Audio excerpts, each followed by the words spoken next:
Okay, so last night I finished reading Rhythm of War, book 4 of the Stormlight Archive. It was really good. I loved it. But I wanted to take a bit of a break before I jumped into book 5 because I'm a bit stormlighted out at the moment. Um, and I couldn't decide what I want to read next. So before me today are 25 books that I'm vaguely interested in reading. And what I'm going to do is I'm going to read the first page of each of these books, and whichever one captivates me the most, well, that's what I'll read next.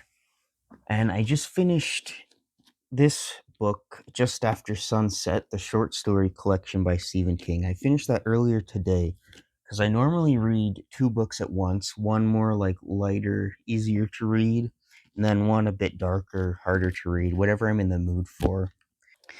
So I'll probably end up with 2 books out of all of these that I'll start reading. Um,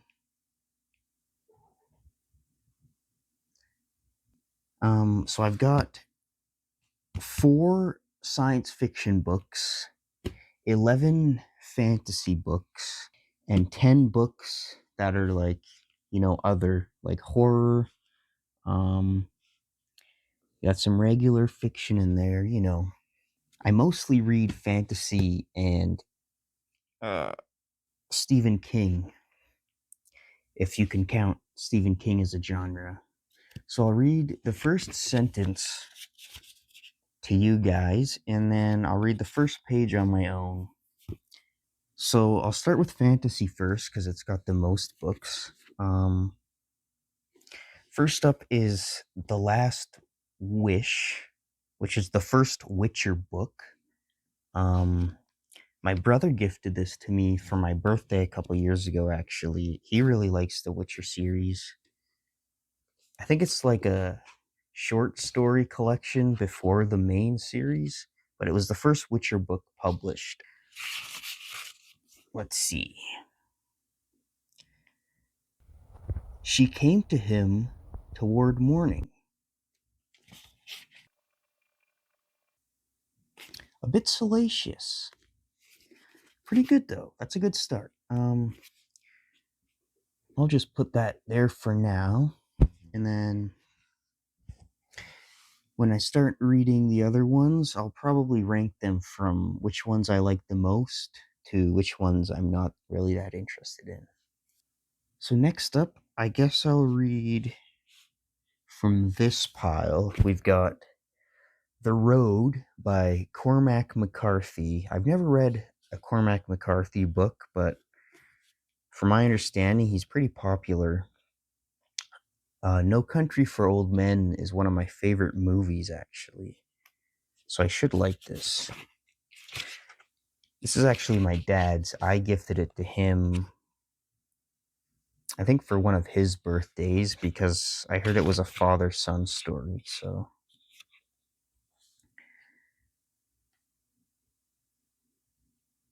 When he woke in the woods in the dark and the cold of the night he'd reach out to touch. When he woke in the woods in the dark. What is this? Like Finnegan's Wake? When he woke in the woods in the dark and the cold of the night, he'd reached out to touch the child sleeping beside him. Okay, that was pretty interesting. I didn't like flow through the prose that well, but it was pretty cool. I'm gonna put that right here. Since we only got 4 sci-fi books, I figure I'll probably wait a bit before I start this pile. So next up is The Alloy of Law by Brandon Sanderson, another Cosmere novel. I've read the Mistborn series, but I haven't read this Mistborn series yet, the Era 2 books. I really did like the first Mistborn trilogy, though. I think the ending of The Hero of Ages is probably the best ending to any book I've ever read, so Wax crept along the ragged fence in a crouch, his boots scraping the dry ground. Okay, I like that. I like that a lot. That was probably the most interesting so far, and I do kind of want to see what happens next. So I'm going to put that one at the top right there.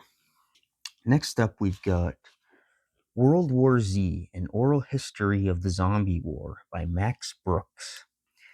Now, I know the movie's hated on quite a bit, but I actually liked it a lot. I really liked the zombies in that movie. They were kind of spooky.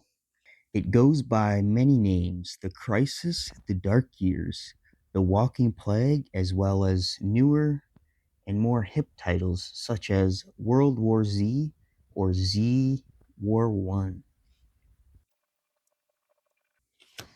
Okay, so that was really well written, although it kind of felt like a nonfiction book, almost like a book you'd have to read for university or something. Um, so while it was pretty good, it was kind of uninteresting. I don't. That seems a bit harsh. Because well, all these books I will read at some point. Mark my words. And it's kind of hard to just judge it off of the first page, right? But it is kind of fun. So basing off the first page alone, I'm sure it's a great book. I'll put it just above The Road, I think.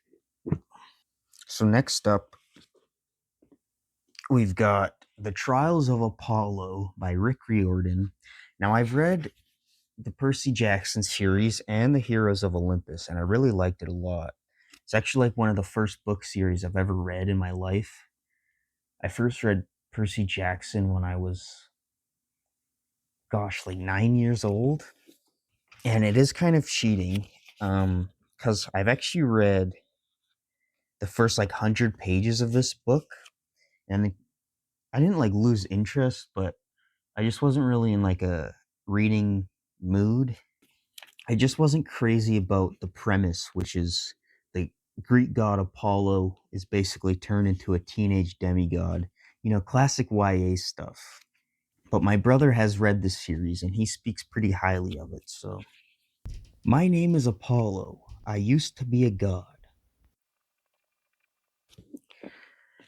Not bad. It has a lot of pop culture references, which you can expect from Rick Riordan. Definitely feels like something geared towards um, younger readers. But I am really interested in the like Percy Jackson Greek mythology world. Where I'm kind of running out of room here, so I'll kind of use these as tiers, like a tier list. Here's the top tier, and then here's the bottom. I would probably put it. I'll put it here, but below The Last Wish. So far, Alloy of Law is number one. The Last Wish is number two, and The Road is in last place. Now, next up, I'm gonna try a sci-fi book. The Hitchhiker's Guide to the Galaxy. Far out in the uncharted backwaters of the unfashionable end of the western spiral arm of the galaxy lies a small, unregarded yellow sun.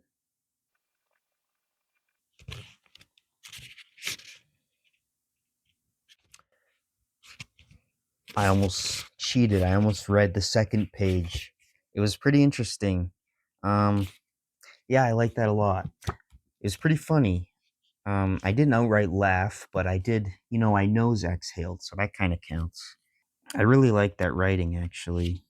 Yeah, I would definitely continue this. This might be the top place, actually. I'm going to put that in the number one spot, The Hitchhiker's Guide to the Galaxy. So for book seven, I've got The Alchemist by Paulo Coelho. This one was gifted to me and my brothers for Christmas by my mom. She gave us each a copy, and she said that it's one of those books you got to read at least once in your life. So I'm not sure if this is a fantasy book or not, so I just put it in this pile. The Alchemist picked up a book that someone in the caravan had brought. Okay, so that seems kind of like deep. maybe a bit metaphorical, perhaps. It was interesting, though. I do kind of want to see where it goes. I think I would probably put that in this pile at the very top, so in the third slot so far. Next up, we've got The Fellowship of the Ring. Everyone knows Lord of the Rings. I've read The Hobbit. Actually, The Hobbit is what got me back into reading. For the last few years of high school, I didn't read at all. And then I read The Hobbit on a whim one day, and I was really into it. And since then, I've been reading quite regularly. I actually gifted my friend a copy of The Hobbit for his birthday a couple years ago, and he gave it a 5-star rating. So, this book is largely concerned with hobbits, and from its pages, a reader may discover much of their character and a little of their history. So that was pretty decent. I'm worried the prologue might not be the best place to dip my toes in, because the section concerning hobbits is a bit, it kind of reads like a encyclopedia almost. But I'm definitely interested in reading this. Like, even if I didn't read the first page, this is definitely like near the top of my TBR list. But based on the first page alone, I would probably put it probably with World War Z in the encyclopedia tier. Honestly, probably below World War Z. Again, this is just on the first pages. I'm sure all of these books are fantastic. Anyways, next up, The Picture of Dorian Gray by Oscar Wilde. I thought it was The Portrait of Dorian Gray, not The Picture of Dorian Gray. I'm sure it doesn't matter, though. The studio was filled with the rich odor of roses, and when the light summer wind stirred amidst the trees of the garden, there came through the door the heavy scent of the lilac, or the more delicate perfume of the pink flowering thorn. Now, that is quite the opening sentence, if I do say so myself. You can tell he put a lot of effort into that. Okay, so that was pretty interesting. I mean, you can tell the author is really talented. And I don't know, the like older prose doesn't flow that well with me. It kind of feels like I'm stuttering by a bit. Yeah, this was probably my least favorite start so far. You know what would actually be kind of cool is that in 3 or 4 years, when I finish reading all of these books, if I actually did like a real ranking of how much I enjoyed them, that would be neat. Stay tuned for that in 4 years and 6 months.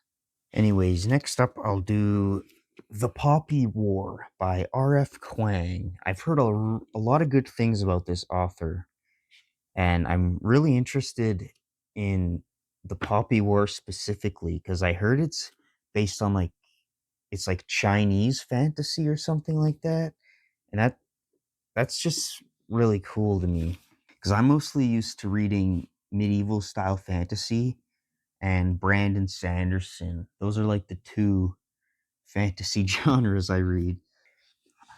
Uh-oh. First sentence is take your clothes off. Okay, so that was pretty cool. Clearly, um the protagonist is about to take a test of some sort. The prose flowed really smoothly. So, I feel like this book would be a good match with me. Yeah, I'm gonna put this at the top. I'm really interested in this actually. I'll put it right below The Alloy of Law.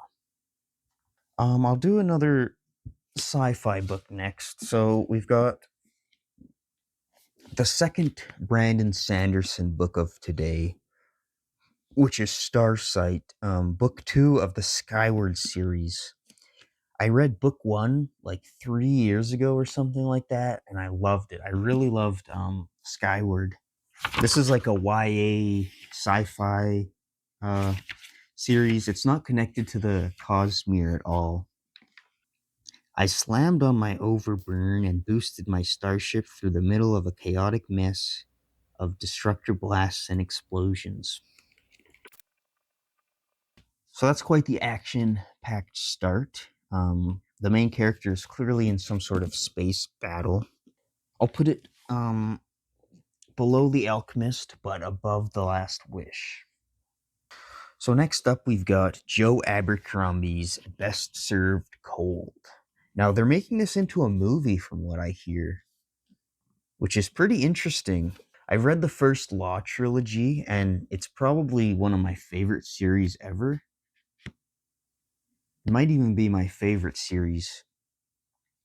And I hear The Age of Madness is even better, like the sequel series, but they have these standalone novels in between them, and I really want to finish them before I read The Age of Madness. I feel like it might be a good book to read in between Stormlight books, maybe. I love how realistic Joe Abercrombie's writing is, too. I think if I had one complaint about Brandon Sanderson, it would be that his books are, the plots are fantastic, but I feel like they're too, like, they're almost too good, if that makes sense. Like, it feels like I'm reading a story, like everything's super planned out, and it doesn't really feel all that realistic because of it, if that makes sense. I really love Joe Abercrombie's writing. The sunrise was the color of bad blood. Not bad. That was good. That might be the best one yet. I'm gonna do it. It's going at the very top. Oh, my legs are getting sore. Ugh. This isn't a natural position for me. I don't normally sit on cushions like this. Next up, though, we've got The Walking Dead: Rise of the Governor. Now, I'm a huge Walking Dead fan. I love the original TV show, and I love the comic books. And from my understanding, the Walking Dead novels are set in the same universe as the comics, not the TV show. I looked this book up online and it had kind of mixed reviews. It occurs to Brian Blake as he huddles in the musty darkness, the terror constricting his chest, the pain throbbing in his knees. If only he possessed a second pair of hands, he could cover his own ears and maybe block out the noise of human heads being demolished. Okay, that was pretty good. It feels like a classic, zombie novel. Actually, I just listened to The Mountain Man, which is a zombie apocalypse novel, on Audible, and that was pretty good. This kind of feels quite similar to that. I'll put it at the bottom of this tier. Okay, so I just realized you probably couldn't see the front row until now, so I'm probably looking like quite the fool. Hopefully everything's fixed, but if you couldn't see before, here's the really good pile. Here's the good pile. Here's the okay pile. This is the pile not really vibing with all too much. We'll do this one next. So this one's pretty cool. It's a collection of the Bachman books, which is Stephen King's pseudonym. This is cool because they don't print this anymore. Because it's got a story called Rage, which they took out of print due to its subject matter. It also features The Long Walk, which I listened to on audiobook, and it's one of my favorite Stephen King books. So I'm kind of interested to see what the Rage is all about. The morning I got it on was nice. A nice May morning. So Stephen King books always take a bit to get going. There's normally like quite a few pages of backstory before they start talking about the plot and all that. So it really doesn't say a whole lot. Um, you could read like the first page of every Stephen King book and you probably wouldn't even be able to tell which book it was a part of. Basically, I'm trying to say I wasn't all that interested. based on the first page. Yeah, maybe I got my hopes up a bit too high. You can't really tell much on the first page, so it's kind of stupid that I'm doing this. I'm gonna put it. I'll put it below the road. Anyways, next up we've got Shadow and Bone. Now, this one I've actually seen the Netflix adaptation of, and I really enjoyed it, even though it got cancelled after season 2. The servants called them Malenchki, little ghosts, because they were the smallest and the youngest, and because they haunted the Duke's house like giggling phantoms, darting in and out of rooms, hiding in cupboards to eavesdrop, sneaking into the kitchen to steal the last of the summer peaches. So that was pretty good. I really like when books have a complex starting sentence because you can really tell the author put a lot of effort into making it perfect. Plus, this book has a map at the front of it, and maps are pretty cool. It was a good start. Did it make me want to read the rest of the book? Kind of. I think I would probably put it. I'll put it right above The Last Wish there. And next from this pile, we've got Wilder Girls. So this one I picked up because I just finished Yellow Jackets season 3, and I'm really into that show, so I kind of wanted something to fill that void a bit. And from my understanding, this is basically a really similar premise to Yellow Jackets. Although I checked online and the reviews are quite mixed. It seems like something I'd be interested in, so. Oh, look, a map. I like when books have maps. If you're an author, put a map at the front of your book, please. Thank you. Something. Yep, that's the first sentence. Just something. One word. I'll do the next one. Something. Way out in the white dark. That's interesting. I like when books start you right in the action and then kind of like flesh it out a bit more as you go on. So I do think this was a really good start. And I really want to keep reading, to be honest. Do I want to put it at the top? I think so. Yeah. Yeah, I really like that first page. I'm going to put this at the top of all my books so far. I really want to read Best Served Cold, but based on just reading the first page, I think this one intrigued me the most. I'll take one from the sci-fi pile this time. We've got The Institute by Stephen King again. Now, I'm pretty sure this one's a sci-fi from what I've read about it online. And they're making a TV show based on this book, so that's pretty interesting. Half an hour after Tim Jameson's Delta flight was scheduled to leave Tampa for the bright lights and tall buildings of New York, it was still parked at the gate. So it was basically just a plane getting delayed. Some might say that's pretty boring, but I think that's what's really interesting about Stephen King's books is that they always start off really like mundane and realistic.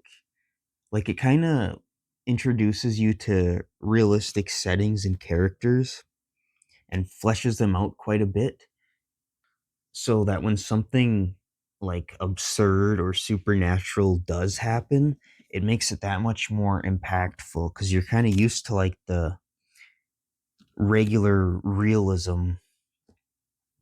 I think The Institute, though, I'd probably put at the bottom of this pile. Next up, we've got another Stephen King book, The Gunslinger. which is the first book in his Dark Tower series. Now, from my understanding, the Dark Tower is like Stephen King's take on an epic fantasy series, and it's got some, you know, some horror flavors to it. And I've really wanted to read this series for quite a while, but I heard there's like a lot of supplemental books that you should read before you start this series. But I'm kind of at the point where I was like, whatever, I just want to get into it. I feel like you don't need to read the. I feel like it wouldn't be that big of a deal if you just started with this without reading the books that kind of tie into it. The man in black fled across the desert, and the gunslinger followed. So that was pretty neat. That's got to be like the only Stephen King book that actually starts in like the middle of something. You know what I mean? Like it kind of just drops you into the story. And I don't know if I've ever read a book where he does that before. And I've read like 25 Stephen King books. I also heard that The Gunslinger was the worst in the series, but I thought this was a really good start. Yeah, I got to put this in this pile for sure. Probably probably just below the Alloy of Law.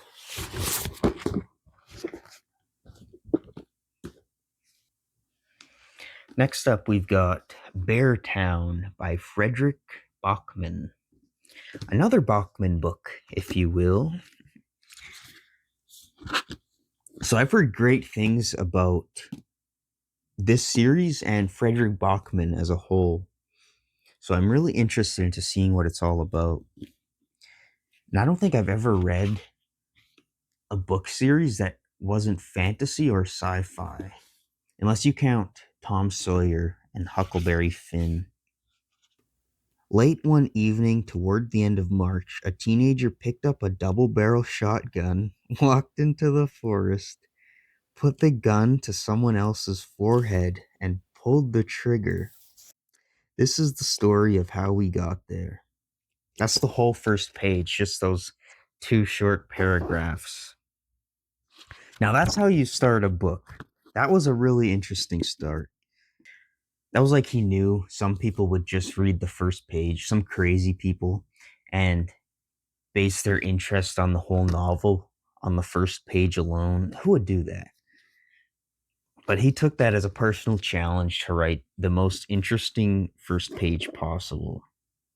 And I think he succeeded. That was really good. Wow. I think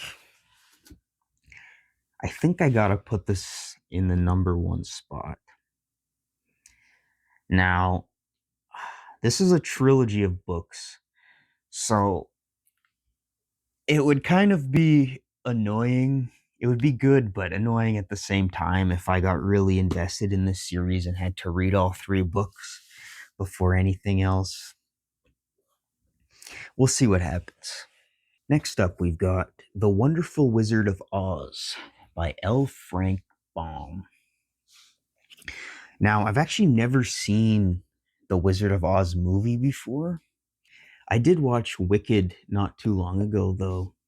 And since it's such like a big pop culture movie, I was like, okay, I might as well watch it and get it over with. And I actually really liked it. I loved it actually. Um, I didn't think I'd like it at all because I don't really like musicals, and I'm not really interested in The Wizard of Oz.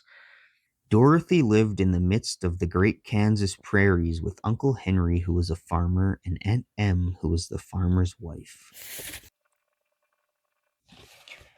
It was fine. It was a bit boring to be honest, but I mean, you can't really tell how interesting a book is going to be based on the first page. So it's kind of stupid that I'm doing this. Um, I don't know. Oh yeah, the first page is super boring, but if you can sit through to page 4, it really picks up. That's what doing this feels like, but I'm doing it anyways just cuz it's kind of fun. Yeah, I gotta put this in this pile. I think I'll put it right under the Lord of the Rings. Next up, we've got yet another Stephen King book, Joyland. Now, I feel like nobody ever talks about this book. I don't think I've ever seen anyone mention it before. I've read his other hard case crime novels, Later and The Colorado Kid, and I really liked Later, but The Colorado Kid was probably his worst book I've ever read. I had a car, but on most days in that fall of 1973, I walked to Joyland for Mrs. Shoplaw's beachside accommodations in the town of Heavens Bay. Oh, you caught me. You caught me reading the second page again. Um, I don't know. There's something about Stephen King's prose that just makes you want to keep reading, even if nothing much is going on. It feels like you know something's going to happen soon. And he definitely has a really unique writing style, to say the least. Yeah, I gotta say, this was pretty good. Even though nothing much happened, it was still quite captivating. And a little bonus, there's a map on the back. What can I say? Maps are pretty cool. I'll put it near the top here, right below the Alchemist. So we've got Tress of the Emerald Sea, another Brandon Sanderson book, and this is another Cosmere book. In the middle of the ocean, there was a girl who lived upon a rock.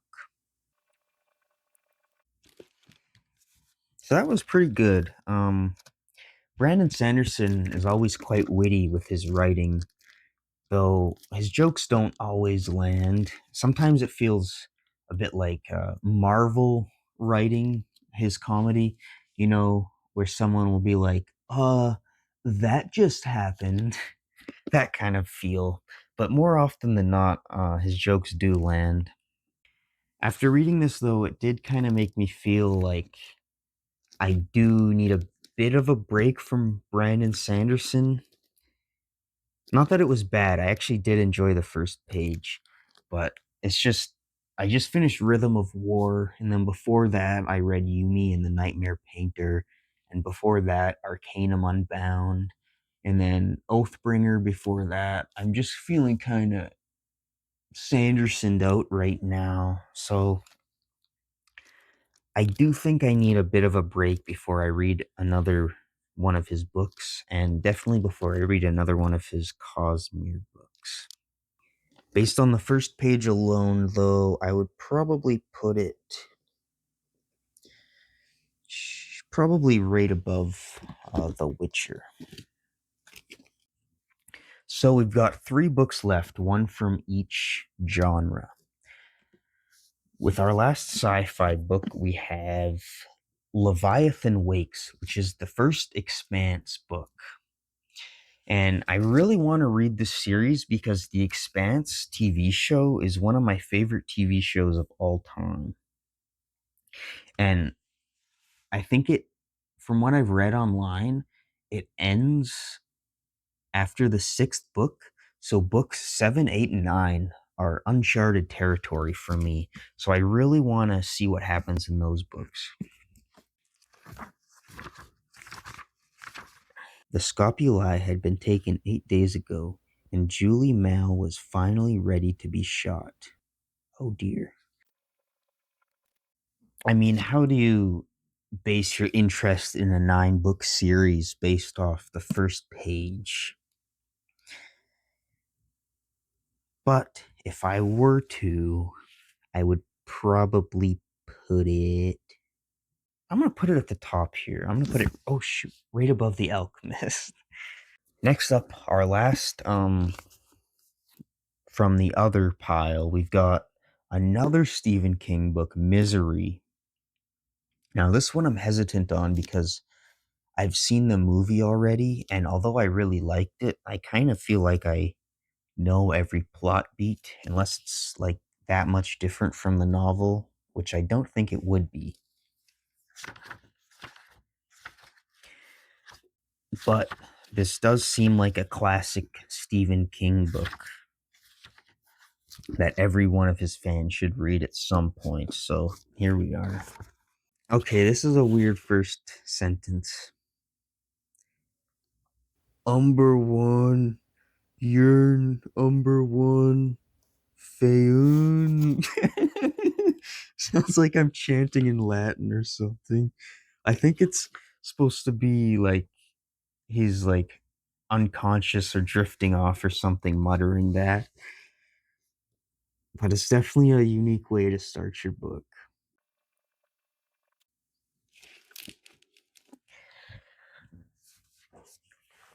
So, like I said before, it's kind of hard to tell what the story's even going to be about with Stephen King early on. Not even the first page, but like the first 10 pages are a bit meandering in general. So this was pretty basic in terms of that. It was no Gunslinger, that's for sure. I'd probably put it just above The Wizard of Oz. Okay, and lastly, book number 25, Wind and Truth. I know I said I wanted to take a break after Rhythm of War, but it did end on a really high note. So if I'm super interested in the start of this book, I could definitely see myself just picking it right back up. And if I don't start reading it now, I'll probably start reading it after finishing one of these books. At this point, it's looking like Beartown. Let's see. Such a big book. Such a big book. I think it's like 480,000 words. Like, holy shit. You could kill someone with that. Cut that out. Cut that out. We got a map. Gavilar Colon was on the verge of immortality. That's a good first sentence. Okay, that's wild. That was actually a really interesting start. It already had like a plot twist to the series on the very first page. Wow. I feel like it's kind of cheating though, since everything else is basically the first book in their respective series or standalone books. Plus, I don't think it was as good as Beartown, but it was really good. Honestly, I think I would probably put it right below Beartown. I hope this doesn't ruin the books underneath. Now I'm torn because I wanted to take a break from the Stormlight archive, but that was a really good start. Plus, if Beartown is as dark as the first page implied, then I could definitely see myself reading these two simultaneously. Oh, but here we are. We're done. 25 books. Holy cow, my legs hurt. Oh, I was not made to sit on a cushion. So it's looking like Beartown's the winner. I'm going to stay true to my word. I'm going to read this book next for sure. I may read the two of these at the same time, but it depends because I I thought Frederick Bachman was more like a lighthearted kind of almost comedy writer, but from the start of this book, it kind of seems quite dark. But yeah, I hope this video is kind of interesting at least. Maybe if you have some of these books and you don't know which one to start, maybe this helped you pick a bit. Though I will say it does seem kind of arbitrary to pick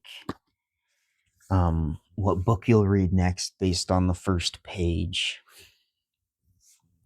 But it is kind of fun doing this. It was almost like a flight of books, if that makes sense.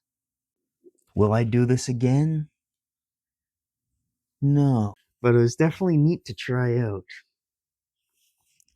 I think you definitely have to read at least the first like 10 pages of a book to see what's what.